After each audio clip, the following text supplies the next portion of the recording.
Shemo. Exode. Chapitre 36. Bible de Yehoshua à Machia.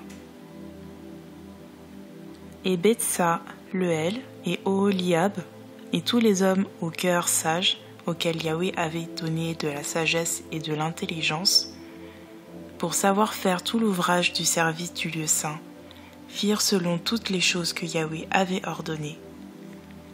Moshe donc appela Betsa-Leuel et Oholiab et tous les hommes d'esprit, dans le cœur, desquels Yahweh avait mis de la sagesse. Et tous ceux qui furent émus en leur cœur de se présenter pour faire cet ouvrage, lesquels emportèrent de devant Moshe toute l'offrande que les enfants d'Israël avaient apportée pour faire l'ouvrage du service du lieu saint. Or, on apportait encore chaque matin quelques offrandes volontaires. C'est pourquoi tous les hommes sages qui faisaient tout l'ouvrage du lieu saint vinrent chacun de l'ouvrage qu'ils faisaient, et parlèrent à Moshe en disant : Le peuple ne cesse d'apporter plus qu'il ne faut pour le service et pour l'ouvrage que Yahweh a ordonné de faire. Alors, sur l'ordre de Moshe, on fit dans le camp cette proclamation : que personne, ni homme ni femme, ne fasse plus d'ouvrage pour l'offrande du lieu saint. On empêcha ainsi le peuple d'en offrir, car ils avaient assez d'affaires pour tout l'ouvrage à faire, et il y en avait même en surplus. Tous les hommes donc, au cœur sage, d'entre ceux qui faisaient l'ouvrage, firent le tabernacle avec 10 tapis de fin lin retors, de fil violet, de pourpre rouge et d'écarlate de cochenille. Et ils y firent des chérubins, ouvrage d'ingénieur. La longueur d'un tapis était de 28 coudées, et la largeur du même tapis de 4 coudées. Tous les tapis avaient une même mesure. Et ils joignirent 5 tapis l'un à l'autre, et les 5 autres tapis l'un à l'autre. Et ils firent des lacets d'étoffe violette sur le bord d'un tapis, au bord de celui qui était attaché. Ils en firent ainsi au bord du dernier tapis, dans l'assemblage de l'autre. Ils firent 50 lacets à un tapis, et 50 lacets au bord du tapis, qui était dans l'assemblage de l'autre, les lacets étant vis-à-vis l'un de l'autre. Puis on fit 50 agrafes en or, et on attacha les tapis l'un à l'autre avec les agrafes. Cela devint un seul tabernacle. Puis on fit des tapis de poils de chèvre pour servir de tente au-dessus du tabernacle. On fit 11 de ces tapis. La longueur d'un tapis était de 30 coudées et la largeur du même tapis de 4 coudées. Les 11 tapis étaient d'une même mesure, et on assembla 5 de ces tapis à part et 6 tapis à part. On fit 50 lacets au bord du tapis, à l'extrémité d'un assemblage. Et on fit 50 lacets au bord du tapis du second assemblage. On fit aussi 50 agrafes de cuivre pour assembler la tente afin qu'elle forme un tout. Puis, on fit pour la tente une couverture de peau de bélier teinte en rouge et une couverture de peau de tesson par-dessus. Et on fit pour le tabernacle des planches en bois d'acacia qu'on fit tenir debout. La longueur d'une planche était de 10 coudées, et la largeur de la même planche d'une coudée et demie. Il y avait pour chaque planche 2 tenons, joints l'un à l'autre. On fit la même chose pour toutes les planches du tabernacle. On fit donc les planches pour le tabernacle, 20 planches pour le côté sud, vers le midi. Et au-dessous, des 20 planches, on fit 40 bases en argent, 2 bases sous une planche, pour ces 2 tenons, et 2 bases sous l'autre planche, pour ces 2 tenons. On fit aussi 20 planches pour l'autre côté du tabernacle, du côté nord, et leurs 40 bases en argent, 2 bases sous une planche, et 2 bases sous l'autre planche. Et pour le fond du tabernacle, vers l'occident, On fit 6 planches. On fit 2 planches pour les angles du tabernacle, aux 2 côtés du fond. Elles étaient jointes par le bas, et elles étaient jointes ensemble jusqu'au sommet par un anneau. On fit la même chose aux 2 planches qui étaient aux 2 angles. Il y avait donc 8 planches et 16 bases en argent, 2 bases sous chaque planche. Puis, on fit 5 barres en bois d'acacia pour les planches de l'un des côtés du tabernacle, et 5 barres pour les planches de l'autre côté du tabernacle, et 5 barres pour les planches du tabernacle pour le fond, vers le côté de l'Occident. On fit la barre du milieu pour traverser par le milieu les planches d'extrémité en extrémité, et on couvrit d'or les planches, et on fit leurs anneaux d'or pour y faire passer les barres, et on couvrit d'or les barres. On fit aussi le voile en étoffe violette, en pourpre rouge, en écarlate de cochenille et en fin lin retors. On y fit des chérubins, ouvrage d'ingénieur, et on lui fit 4 colonnes en bois d'acacia, qu'on couvrit d'or, ayant leurs crochets d'or. On fondit pour elles 4 bases d'argent. On fit aussi à l'entrée de la tente un rideau en étoffe violette, en pourpre rouge, en écarlate de cochenille et en fin lin retors. On y fit des chérubins, ouvrage d'ingénieur, et on lui fit 4 colonnes en bois d'acacia, qu'on couvrit d'or, ayant leurs crochets d'or. On fondit pour elles 4 bases d'argent. On fit aussi à l'entrée de la tente un rideau en étoffe violette, en pourpre rouge, en écarlate de cochenille, en fin lin retors et en ouvrage de broderie. Et ces 5 colonnes, avec leurs crochets, on couvrit d'or leurs chapiteaux et leurs filets, mais leurs 5 bases étaient en cuivre. Shemot, Exode, chapitre 37, Bible de Yehoshua Amashia. Puis, Betsaleel fit l'arche en bois d'acacia. Sa longueur était de 2 coudées et demie, et sa largeur d'1 coudée et demie, et sa hauteur d'1 coudée et demie. Et il la couvrit d'or pur à l'intérieur et à l'extérieur, et lui fit un couronnement d'or tout autour. Et il fondit pour elle 4 anneaux en or pour les mettre sur ses 4 coins, 2 anneaux à l'un de ses côtés et 2 autres à l'autre côté. Et il fit aussi des barres en bois d'acacia et les couvrit d'or. Et il fit entrer les barres dans les anneaux aux côtés de l'arche pour porter l'arche. Il fit aussi le propitiatoire en or pur. Sa longueur était de 2 coudées et demie, et sa largeur d'1 coudée et demie.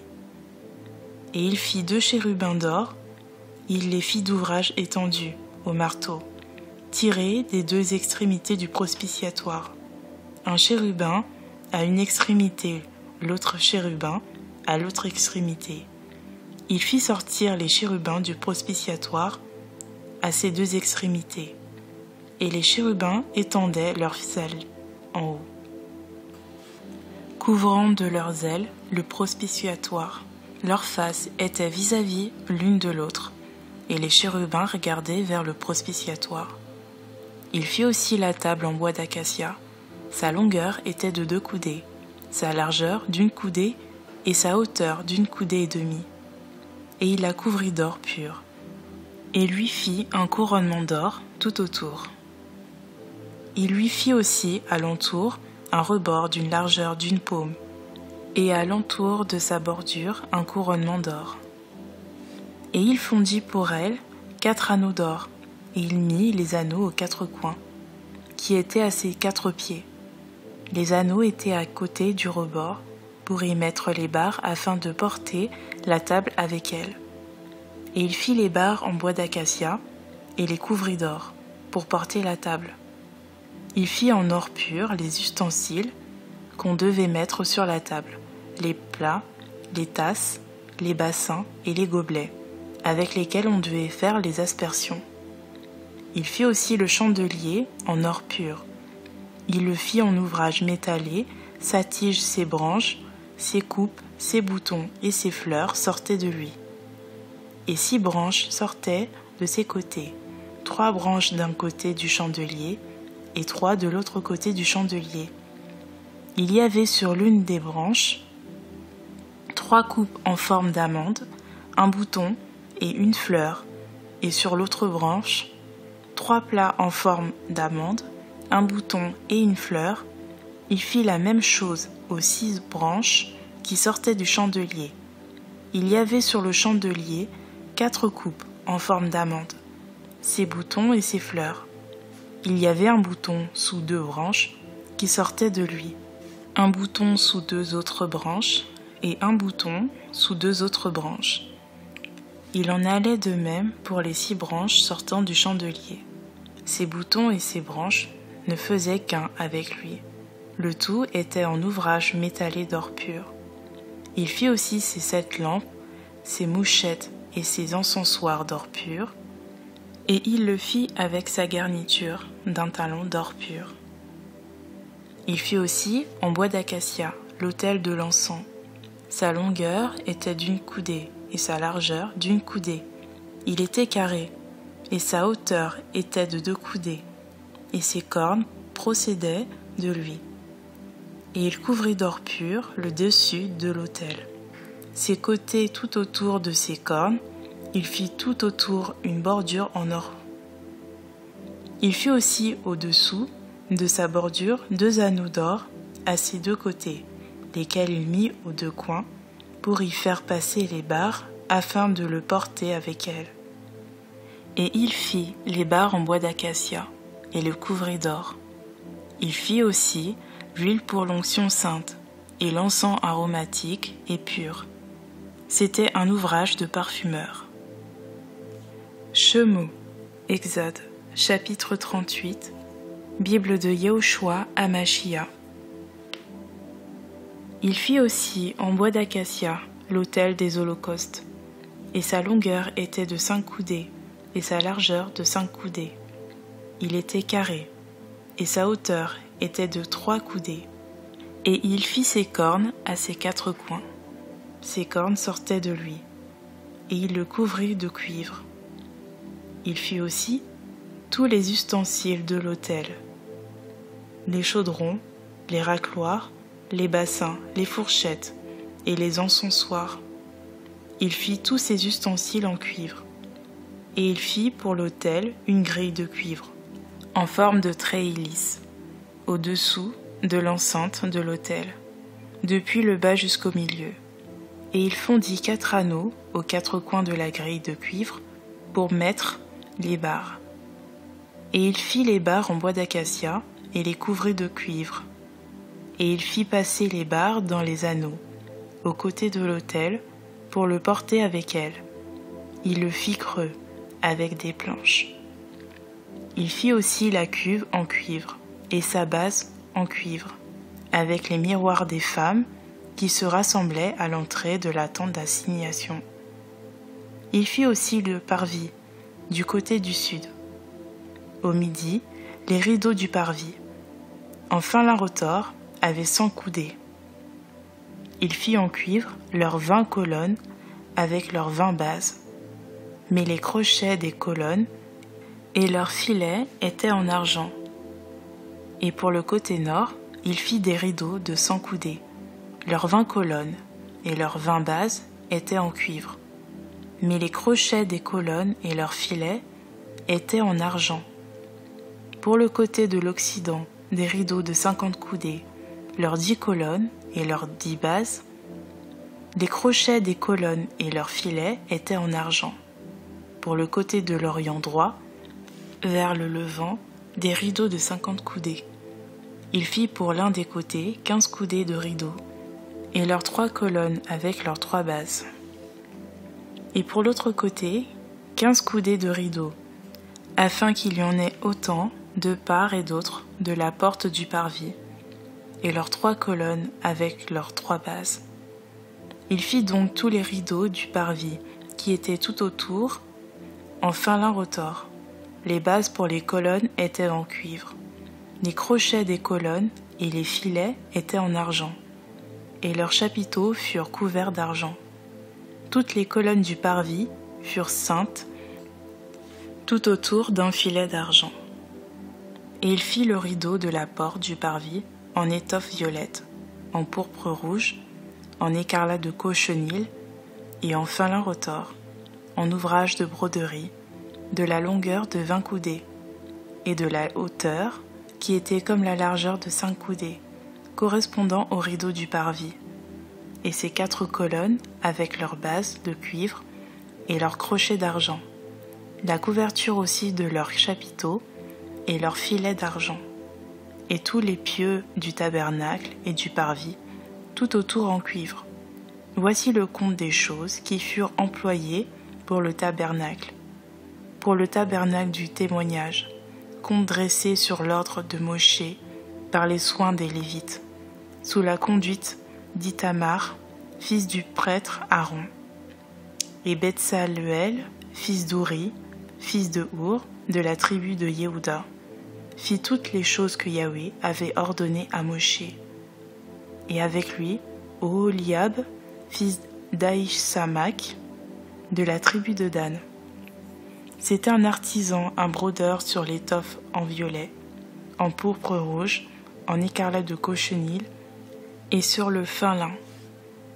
Tout l'or utilisé pour l'ouvrage, pour tout l'ouvrage du lieu saint, l'or des offrandes, fut de 29 talents et 730 cycles, selon le cycle du lieu saint, et l'argent de ceux de l'assemblée qui furent dénombrés fut de 100 talents et 1775 cycles, selon le cycle du lieu saint, un demi-cycle par tête, la moitié d'un cycle selon le cycle du lieu saint. Tous ceux qui passèrent par le dénombrement depuis l'âge de 20 ans et au-dessus furent 603 550. Il y eut donc 100 talents d'argent pour fondre les bases du lieu saint et les bases du voile, 100 bases de 100 talents, un talent pour chaque base, mais des 1775 cycles. Il fit les crochets pour les colonnes, et il couvrit leurs chapiteaux, et il en fit des filets tout autour. Le cuivre des offrandes fut de 70 talents et 2400 cycles. On en fit les bases de la porte de la tente d'assignation, l'autel de cuivre avec sa grille en cuivre et tous les ustensiles de l'autel, et les bases tout autour du parvis, les bases de la porte du parvis, et tous les pieux du tabernacle, et tous les pieux du parvis tout autour. Shemo, Exode, chapitre 39. Bible de Yehoshua Amashia. Ils firent aussi les étoffes teintes en violet, en pourpre rouge et en écarlate de cochenille, les vêtements en ouvrage tressé, pour le service dans le lieu saint, et ils firent les vêtements sacrés pour Aaron, comme Yahweh l'avait ordonné à Moshe. On fit donc l'éphod en or, en étoffe violette, en pourpre rouge, en écarlate de cochenille et en fin lin retors. Or, on étendit des lames d'or et on les coupa par filets pour les entrelacer dans les étoffes teintes en violet, en pourpre rouge, en écarlate de cochenille et dans le fin lin, ouvrage d'ingénieur. On fit à l'éphod des épaulettes qui s'attachaient en sorte qu'il était joint par ses deux extrémités, et la ceinture de l'éphod, celle qui est dessus, était de travail identique, en or, en étoffe violette, en pourpre rouge, en écarlate de cochenille et en fin lin retors, comme Yahweh l'avait ordonné à Moshe. On enchâssa aussi les pierres d'onyx dans leur monture d'or, ayant les noms des enfants d'Israël gravés, comme on grave les sceaux, et on les mit sur les épaulettes de l'éphod, afin qu'elles soient des pierres de souvenir pour les enfants d'Israël, comme Yahweh l'avait ordonné à Moshe. On fit aussi le pectoral d'ouvrage d'ingénieur, comme l'ouvrage de l'éphod, en or en étoffe violette, en pourpre rouge, en écarlate de cochenille et en fin lin retors. On fit le pectoral carré et double. Sa longueur était d'une paume et sa largeur d'une paume de part et d'autre. Et on le garnit de 4 rangs de pierres. À la première rangée, on mit une sardoine, une topaze et une émeraude. À la seconde rangée, une escarboucle, un saphir et un diamant. À la troisième rangée, une opale, une agate et une améthyste. À la quatrième rangée, une chrysolite, un onyx et un jaspe, enchâssés dans leur monture d'or. Ainsi, il y avait autant de pierres qu'il y avait de noms des enfants d'Israël, 12 selon leur nom, chacune d'elles gravée comme des sceaux, selon le nom qu'elle devait porter. Et elle était pour les 12 tribus. Et on fit sur le pectoral des chaînes en or pur, tressées en forme de cordon. On fit aussi 2 montures en or et 2 anneaux en or, et on mit les 2 anneaux aux 2 extrémités du pectoral. Et on mit les 2 chaînettes d'or faites à cordon dans les 2 anneaux à l'extrémité du pectoral. Et on mit les 2 autres bouts des 2 chaînettes faites à cordon aux 2 montures, sur les épaulettes de l'éphod, sur le devant de l'éphod.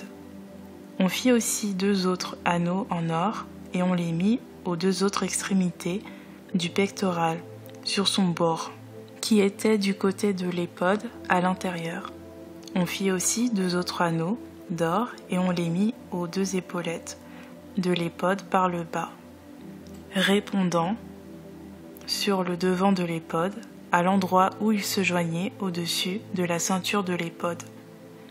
Et on joignit le pectoral élevé par ces anneaux aux anneaux de l'éphod avec un cordon d'étoffe violette, afin qu'il tienne au-dessus de la ceinture de l'éphod, et que le pectoral ne bouge de dessus l'éphod, comme Yahweh l'avait ordonné à Moshe. On fit aussi la robe de l'éphod d'ouvrage tissé et entièrement d'étoffe violette.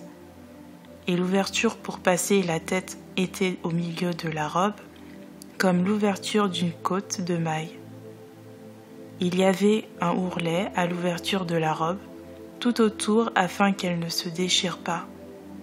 Aux bordures de la robe, on fit des grenades en étoffe violette, en pourpre rouge, en écarlate de cochenille, en fil retors. On fit aussi des clochettes en or pur. On mit les clochettes entre les grenades, aux bordures de la robe, tout autour, parmi les grenades. Une clochette puis une grenade, une clochette puis une grenade, sur la bordure de la robe, tout autour, pour faire le service, comme Yahweh l'avait ordonné à Moshe. On fit aussi à Aaron et à ses fils des tuniques en fin lin d'ouvrage tissé, la tiare en fin lin, les parures des turbans en fin lin, et les caleçons en fin lin retors, et la ceinture en fin lin retors, en violet, en pourpre rouge, en écarlate de cochenille, en ouvrage de broderie, comme Yahweh l'avait ordonné à Moshe. Et la lame du saint diadème en or pur, sur laquelle on écrivit comme on grave un sceau, sainteté à Yahweh. Et on mit sur elle un cordon d'étoffe violette, pour l'appliquer à la tiare par-dessus, comme Yahweh l'avait ordonné à Moshe. Ainsi fut achevé tout l'ouvrage du tabernacle, de la tente d'assignation. Les enfants d'Israël firent selon toutes les choses que Yahweh avait ordonnées à Moshe. Ils les firent ainsi. Et ils apportèrent à Moshe le tabernacle, la tente, et tous ses ustensiles, ses crochets, ses planches, ses barres, ses colonnes, et ses bases, la couverture de peau de bélier teinte en rouge, la couverture de peau de tesson et le voile qui sert de rideau, l'arche du témoignage, et ses barres, et le propitiatoire, la table avec tous ses ustensiles, les pains de proposition, et le chandelier d'or pur, avec toutes ses lampes arrangées, et tous ses ustensiles, et l'huile du chandelier, et l'autel d'or, l'huile d'onction, l'encens aromatique et le rideau de l'entrée de la tente. L'autel de cuivre, avec sa grille de cuivre, ses barres et tous ses ustensiles, la cuve et sa base, les rideaux du parvis, ses colonnes, ses bases, le rideau pour la porte du parvis, son cordage, ses pieux, et tous les ustensiles pour le service du tabernacle, pour la tente d'assignation, les vêtements en ouvrage tressé pour le service du lieu saint, les vêtements sacrés pour le prêtre Aaron, et les vêtements de ses fils pour exercer la prêtrise. Les enfants d'Israël donc firent tout l'ouvrage, comme Yahweh l'avait ordonné à Moshe. Et Moshe vit tout l'ouvrage, et voici, on l'avait fait ainsi que Yahweh l'avait ordonné. On l'avait fait ainsi, et Moshe les bénit. Shemo, Exode, chapitre 40. Bible de Yehoshua à Machia. Et Yahweh parla à Moshe en disant, au premier jour du premier mois, tu dresseras le tabernacle de la tente d'assignation, et tu y mettras l'arche du témoignage, au devant de laquelle tu tendras le voile. Puis, tu apporteras la table, et y arrangeras ce qui doit être arrangé. Tu apporteras aussi le chandelier, et allumeras ses lampes. Tu mettras aussi l'autel d'or pour l'encens devant l'arche du témoignage, et tu mettras le rideau à l'entrée du tabernacle. Tu mettras aussi l'autel de l'Holocauste, vis-à-vis de l'entrée du tabernacle de la tente d'assignation. Tu mettras aussi la cuve entre la tente d'assignation et l'autel, et y mettras de l'eau. Tu mettras aussi le parvis tout autour, et tu mettras le rideau à la porte du parvis. Tu prendras aussi l'huile de l'onction, et tu en oindras le tabernacle, et tout ce qui est, et tu le sanctifieras avec tous les ustensiles, et il sera saint. Tu oindras aussi l'autel de l'Holocauste, et tous ses ustensiles. Tu sanctifieras l'autel, et l'autel deviendra saint des saints. Tu oindras aussi la cuve et sa base, et la sanctifieras. Tu feras aussi approcher Aaron et ses fils à l'entrée de la tente d'assignation, et les laveras avec de l'eau. Et tu feras vêtir à Aaron les vêtements sacrés, et tu l'oindras et le sanctifieras, et il exercera la prêtrise pour moi.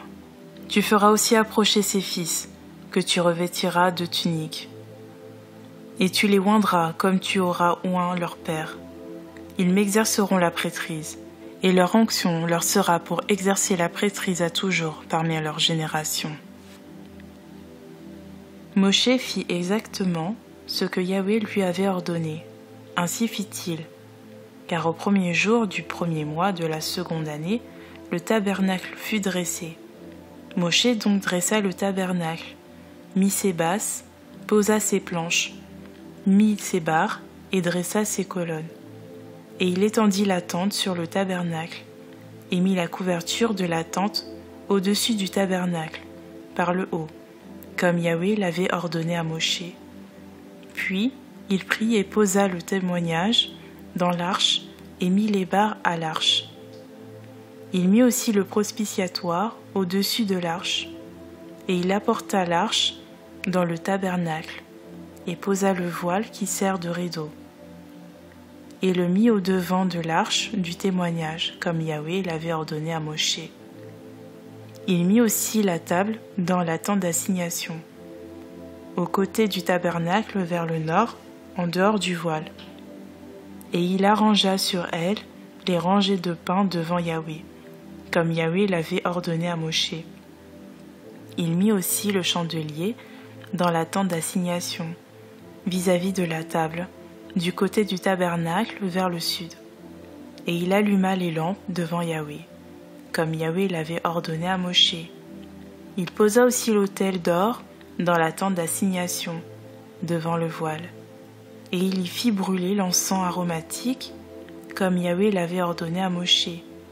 Il plaça aussi le rideau à l'entrée du tabernacle, et il mit l'autel de l'Holocauste à l'entrée du tabernacle, de la tente d'assignation. Il y offrit l'Holocauste et l'offrande, comme Yahweh l'avait ordonné à Moshe. Et il plaça la cuve entre la tente d'assignation et l'autel, et il y mit de l'eau pour se laver. Et Moshe et Aaron, avec ses fils, s'y lavèrent, leurs mains et leurs pieds. Et quand ils entraient dans la tente d'assignation, et qu'ils approchaient de l'autel, ils se lavaient, selon que Yahweh l'avait ordonné à Moshe. Il dressa aussi le parvis tout autour du tabernacle et de l'autel, et tendit le rideau de la porte du parvis. Ainsi Moshe acheva l'ouvrage. Et la nuée couvrit la tente d'assignation, et la gloire de Yahweh remplit le tabernacle, de sorte que Moshe ne pouvait pas entrer dans la tente d'assignation, car la nuée se tenait dessus, et la gloire de Yahweh remplissait le tabernacle. Et tout au long de leur voyage, les enfants d'Israël partaient quand la nuée se levait au-dessus du tabernacle. Mais si la nuée ne se levait pas, ils ne partaient pas jusqu'au jour où elle se levait, car la nuée de Yahweh était le jour sur le tabernacle. Et le feu y était la nuit, devant les yeux de toute la maison d'Israël, tout au long du voyage.